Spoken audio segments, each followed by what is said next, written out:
Hey guys, welcome back to take two here of Dirt Diamond Sports Talk on a Tuesday evening. Uh, as always, I'm Ryan here with my man Wally. Catch us over on your favorite podcast app.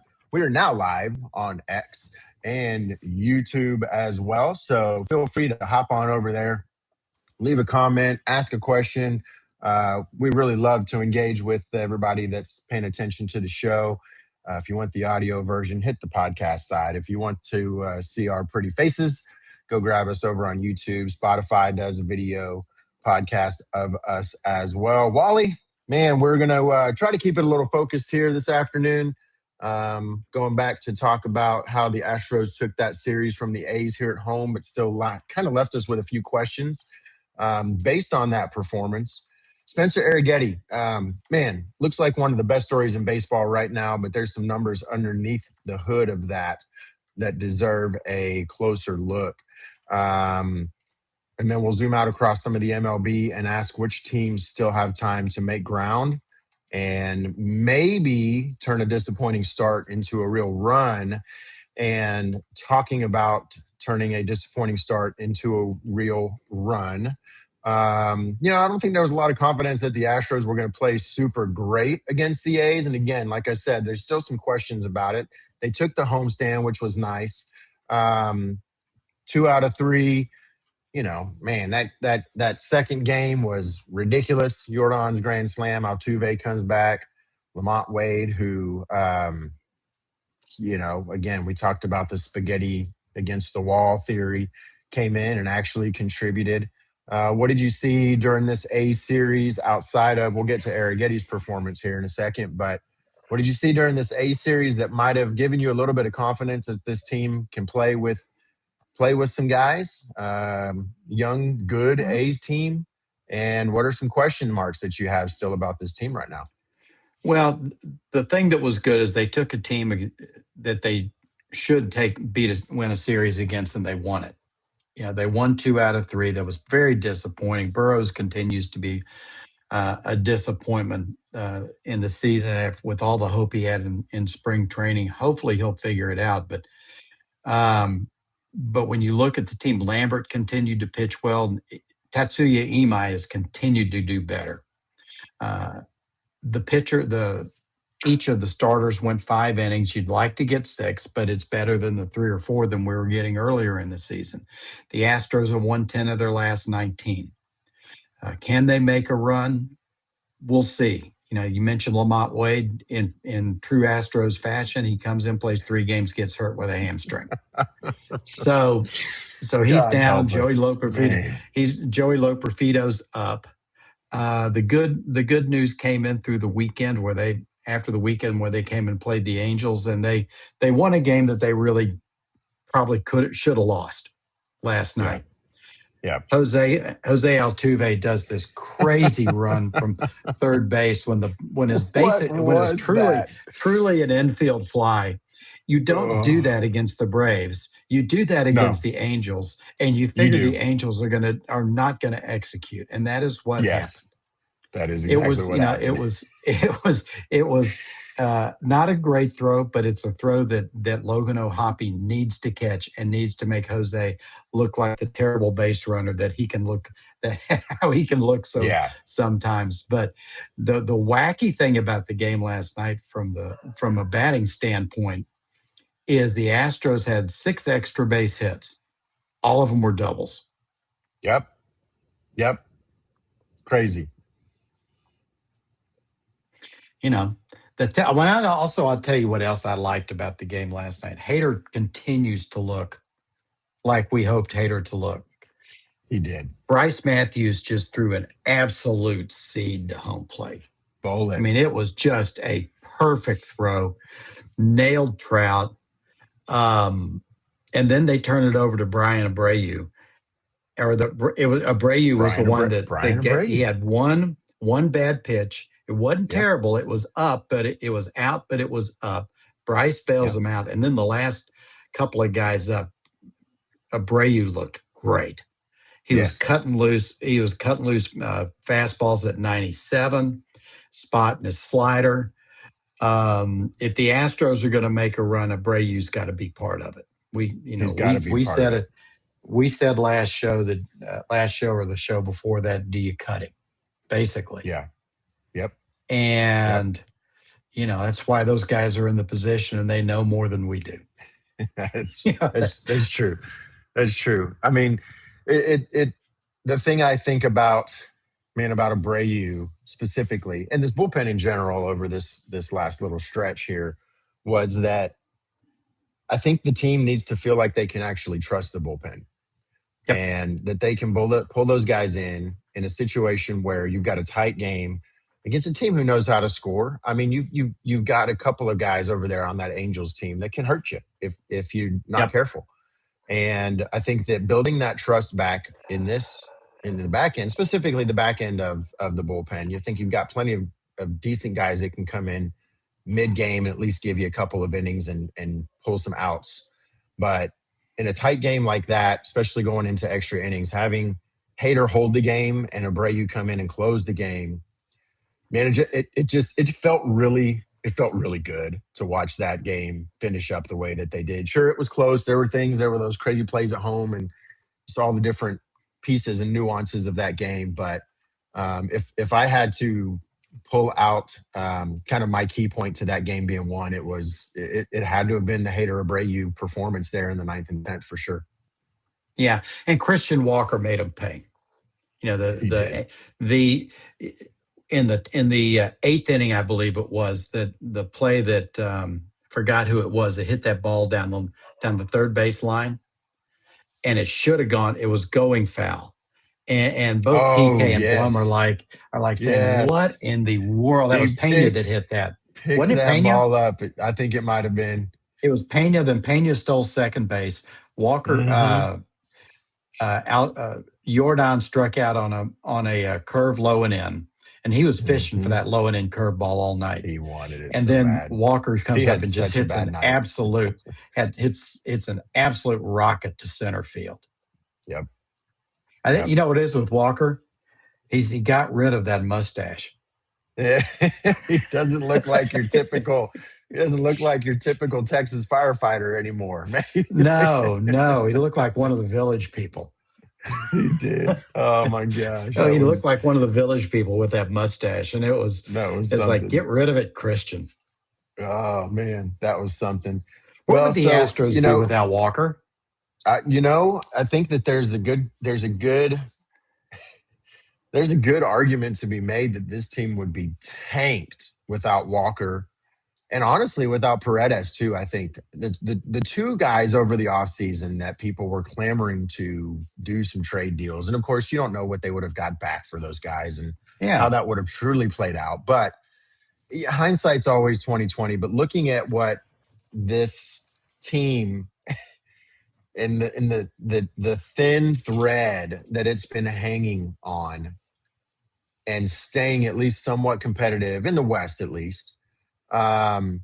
Man, Christian Walker has been absolutely pivotal to whatever somewhat level of success that you have to give this team credit for.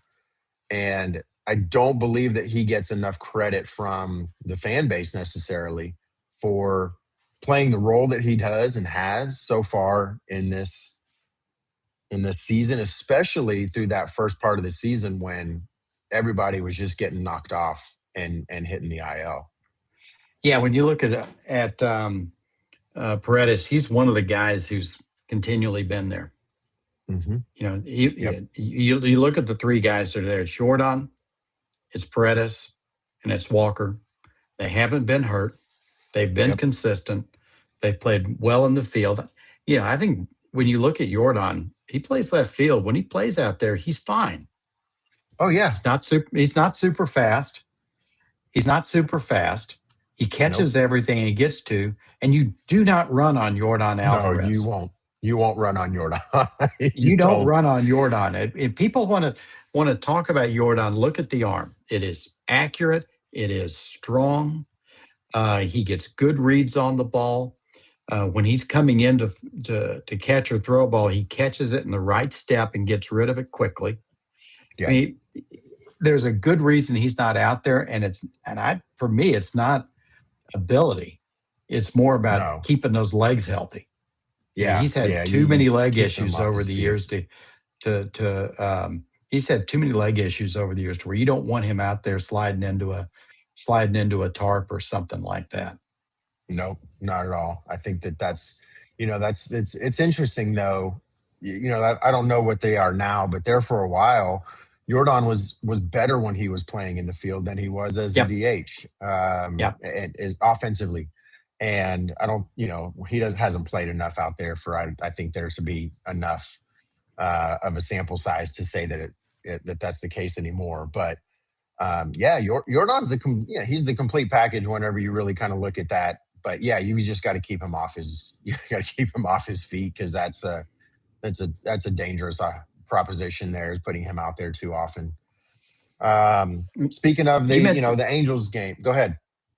No, so you mentioned a couple of notes about the pitching and how the pitching's gotten better. Yep. The ERA has dropped over a run in the last for cumulatively over the last several series. I think their highest was about 6.11, and they're the 4.85 range. Since they played the Rockies, the team ERA is 3.88.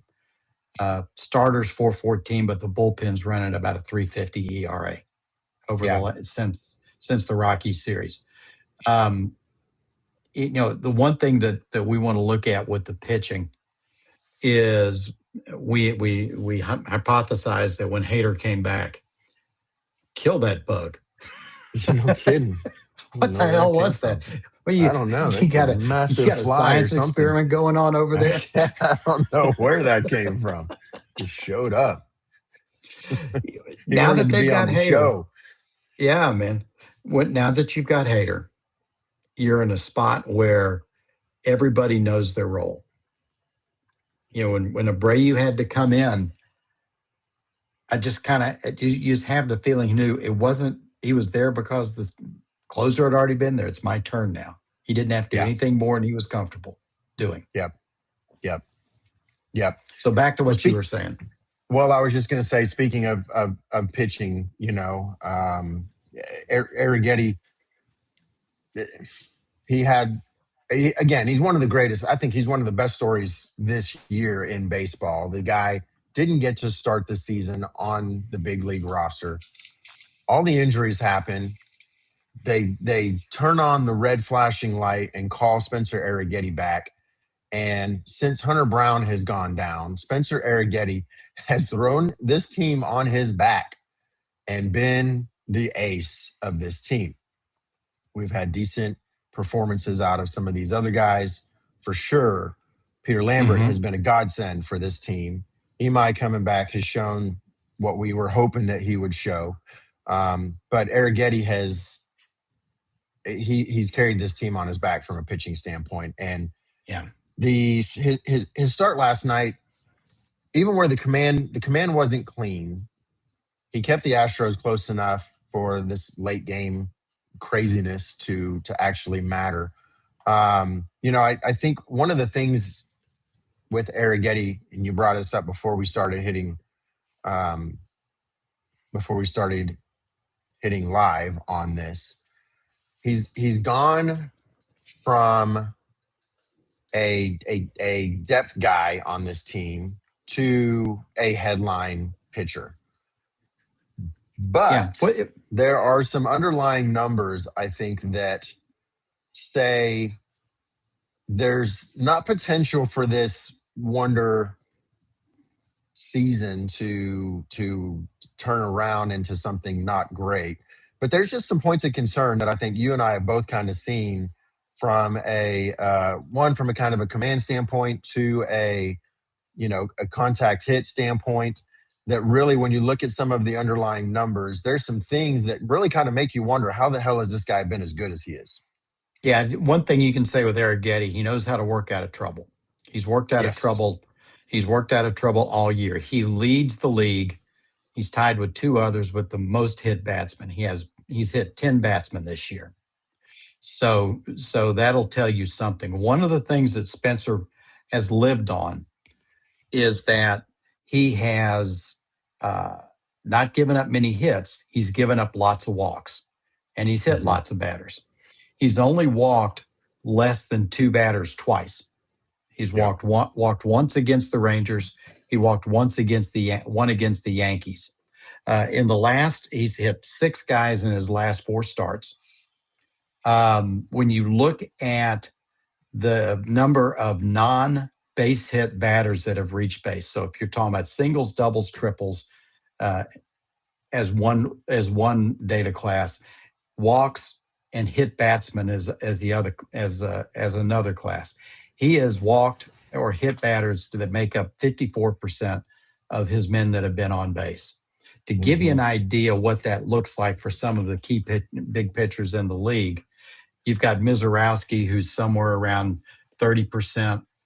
Sale, Cam Schlittler's about 20%. Sale is less than a third. So you've got guys that are forcing them.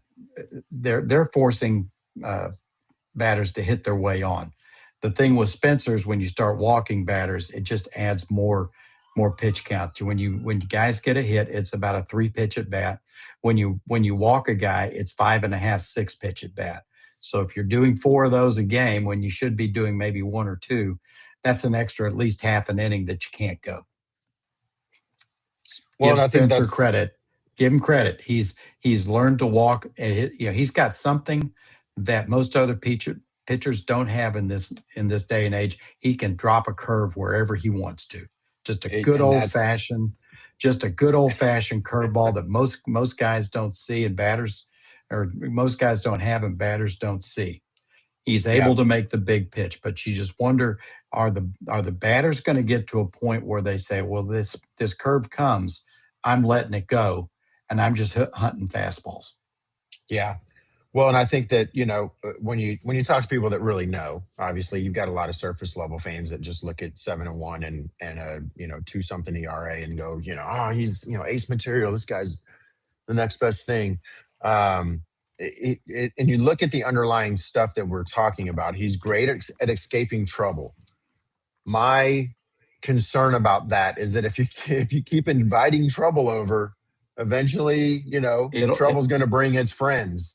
And just like you said, if the league starts really figuring out this curveball, and starts turning on it and really kind of starts seeing where it's going, if he backs up on that curveball, then he's in trouble, because that put away pitch is the curveball. That's 30 to 35% of his arsenal right now.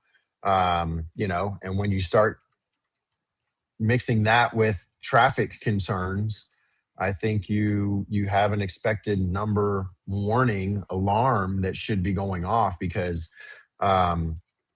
it's baseball is a long game, and a lot of these teams, when they start pulling those analytics and they start looking at film, we've still got a good bit of the season to go. If the league starts to figure out what's Arrighetti's magic number, I'd hate to really see this wonderful story turn around. And so what do you think needs to really, do you know, or do you think that there's something that needs to happen in order for him to really kind of keep that trouble off the base paths? What do you see from the standpoint strike one? So attack that zone early. Strike at, when you look at the number, I did some work this morning. Me and my cup of coffee did a number of work this morning. So when you look at the walks per game that Spencer's had, and I'm just going to do it by start: 4-4-1-5-3, 4-4-1-4-4. That's a lot of walks. And when you look at the pit number of innings he pitched, it was 6, 5, 7, 5, 5 2/3, 7, 5, 6, 4, and 6. So even if you assume that he's doing 6 innings a game, and he's close to 6, but he's not. But let's just use 6 for numbers. That means he's walking 6 guys per 9 innings. That's too many. You're getting away with it now, but that number is going to have to change. And we're not the first people that have had that observation, but when you look at the hits he had, it's been 3-5, 3-5, 5, 1, 2, 3. And the last two, it's been 6-4. So he had a Hmm. high, he had a high season high of 6 hits. He had 4 last night. I mean, he makes it through. You give the guy credit; he makes it through. That's one thing that the young pitchers have so much trouble now is so many times they can't get themselves out of trouble. Look at Burrows. Burrows is a young guy. He's only been there for 2 years, and Burrows gives up the cheap home run, and he has trouble getting himself out of trouble. Yep. We saw it. Yeah. Remember that perfect game that Burrows was throwing through 4 2/3, and then the dam burst, and he couldn't get out of the fifth And he inning. couldn't get out of he couldn't get out of the next inning. Yeah. Yeah. Yeah. I think that when you look at the package here, and knowing that Hunter Brown, I guess he's pitching. Is it tonight? Maybe it's tonight or tomorrow night. He's He's pitching got. his last rehab start supposedly. It is Tuesday, yes. So they'll play because the minor leagues don't play on Monday night. Right. Yeah. So maybe it's tonight or tomorrow night. Hunter Brown's going to pitch his fourth and supposedly last rehab start. So we very well could see him for the next Astros series. But when you start shoring up this pitching staff and you start looking at the struggles that this team had, and you start bringing some of that into perspective, um, this Astros team might be the second half surprise team in the major leagues. Yeah, I think they can make a run. Now, I don't think they're better. They're better constructed right now than the Rangers are. Rangers are, Hmm. they've won seven of the last 10, but I don't see the Rangers make it. They don't have the bats. They do have arms, which the Mariners have. I still think the Mariners are going to win the West by 7, 8 games. The Astros can make a run coming in. You and I said this offline is that if you told everybody in the Central, as far as the teams that can make a run, the only team with a positive run differential is the White Sox in the AL Central. You could have made a lot of money doing that. Yeah. When you look Yeah, because when you I look at I didn't say the White Sox. My brain did not go to the only team in the Central with a positive run differential would be the White Sox. yeah, the teams that I think will make a run in the AL, I think the Astros can make a run. Um, I think they've got a chance to make the wild card. I don't think they'll do it. Um, but to get to, I had some numbers written down. To get to 85 wins, they've got to win 54%. To get to 90 wins, they've got to win 63%. Getting to Hmm. 90 wins it's a pipe dream, probably. Yeah, I think so. I think the Blue Jays can make a run. They've lost they've lost 6 of their last 10, but they've been playing better. The teams that I think we really want to look at as far as making a run is the Pirates. I Hmm. really liked what I saw of the Pirates. They came in and saved one bad inning. They kicked the Astros from one end of the field to the other. Yeah. Um, and I think the Phillies is another team to look at. I don't know what was going on with Rob Thompson, if they just got lazy. Um, just they had no fire. But the Phillies have had a last 2 or 3 years where they win the division, they get knocked off in the playoffs. Well, maybe they end up in second place now and then knock somebody else off in the playoffs. They're 9 games back of the Braves and saving some sort of catastrophic fall. The Braves are going to win. And we've talked about this on a couple other um, podcasts, but making over time up until the last couple of weeks of the season, making up more than a game a week is a really tall order. Yeah, the Astros did it 2 years ago, but they got Africa hot, Yeah. and and they got Africa hot, and the Mariners got Antarctica cold, Yeah. and so that they made up 10 games in 3 weeks. That doesn't happen on a regular basis. Yeah. Yeah.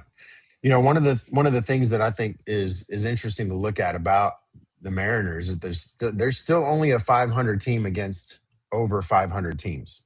They're 14 and Yeah, 14 against 500 teams.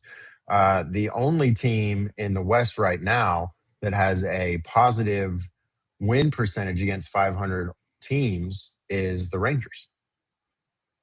interesting. I didn't know that. Yep.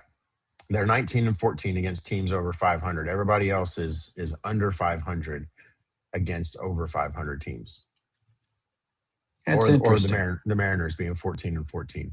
So I think I just think, that's something of note that that the Rangers play well against good teams, and everybody else is kind of just struggling against good teams. Houston is 10 and 19. The A's are 13 and 21, and the Angels the Angels don't matter. But no, um, the entire Angels team will get sent down to Sugarland here next week. yeah, yeah, yeah, yeah, that's crazy. Can you? Um, so in the AL, I think I agree with you. I still think that the Royals somehow, some way, figure a little something out. And I think that I don't think that they make a run, but I think that they make it somewhat interesting because I think that there's still just enough talent on that team. They may not be a playoff caliber team, but I think it's a team that, um, yeah, a good modest streak for them kind of changes the direction of where this team, where that team is going to go. There were a lot of high expectations for that team, and I think that they still. I mean, the AL wild card, the bar for the AL wild card is so low. They could still make a run for that because Detroit doesn't look like they really want to do anything. The Twins don't look like they want to do anything. The West is a little bit of a struggle. Honestly, the East, outside of the Yankees and the Rays, you brought up the Blue Jays, but that's still nobody wants to take this thing and run, man. You've Yeah. got the Hey, did you see that? Guardians, you've got the Rays and the Yankees. I mean, nobody else has any, and nobody else has 35. Okay, well, the Mariners just won their 35th game, but Hey, nobody did else has 35 wins. yeah. No, I mean this is the AL's a mess. It's just an absolute mess. You look at who's in the wild card right now. The White Sox. The White Sox are leading have the last wild card position by 2 games, and they're only 3 games over. Yeah, Okay, yeah. I mean that's pathetic. That's the Now that's the AL for you right now. that's Golly. pathetic. That's pathetic. You were back there. You were talking about the Royals. That's the one team I look at and say I just cannot figure out why they are so bad. Yeah. I know Salvi has been terrible. Okay, and you hear people talk on some of the MLB talk shows and saying that can be a problem because he needs to sit down and and take some days off, and he won't want to do it. But Mhm. when you're hitting, what is he hitting about $160 right now? Something like that's the last number I I don't saw. even know. But I don't even it's not know. very good. It's not Yep. very good. Um, Can I? We were talking about teams that have. I was talking about the teams that are playing well against over 500 teams, and there's a couple of numbers in here that just strike me as insane.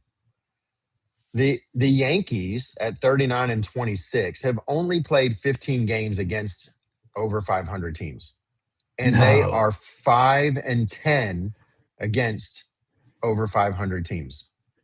Well, it's going to be interesting to see how they do, but in the next couple of months, they say 4 to 6 weeks before Judge gets an imaging. Okay, Yep. that means they're going to go check on him. So they're going to probably check on him Yep. in 4.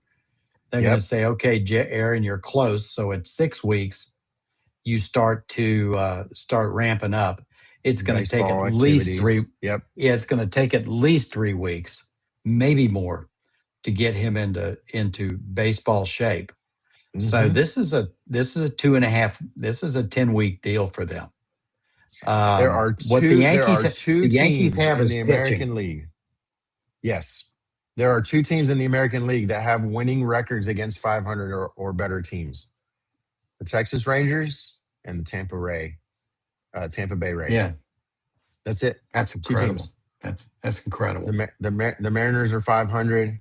The Guardians are 14 and 15, and then from there it's all just not good. Trash. That's crazy. That's crazy. That's crazy trash. Wow, man. So tonight, since we're a little off schedule, the Astros have Kai Wei Tung against this kid Urena, who's got for the Angels, who's 3-4 with a 2.68 ERA. Tung is 3-4 with a 3.06, so which means the kid has a 3-4 record with a 2.68 against the league. If he was with anybody but the Angels, he'd probably be about 7-1 with a 0.88 ERA. God, Yeah, man, probably. the Angels are so bad. A 1.33 whip though, so that's Yeah, I think that's the one thing Astros are with going to get to Spencer. him tonight. Yep. Spencer has a 1.2 whip. We were talking about Spencer. All these other guys we talked to, they had a whip under one. Yep. But hey, they're surviving.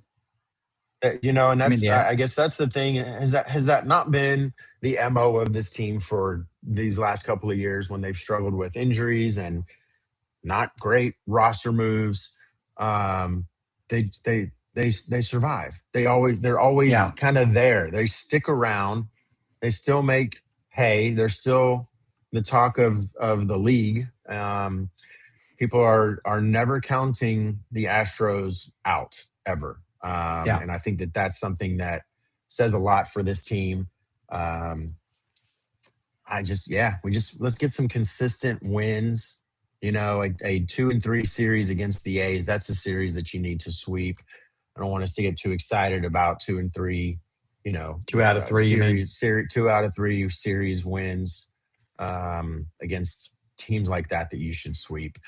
But the A's have had the Astros number for a couple of years now. So and Baggy used to say, just win series. Yeah, you win. Yep, if you win every series, if you win series, you win 66% of your games. That's true. That's true. That's true. It just is. It just is. It just is. All right, man. I think that's our time up for today. Guys, thanks for catching us here on another episode of Dirt Diamond Sports Talk. Man, let's go win another game tonight, Wally. Let's win a game tonight, and let's hope that it doesn't go past midnight so we don't have Astros after dark. That's right. That's right. All right, let's go, Stros. Have a good one, y'all.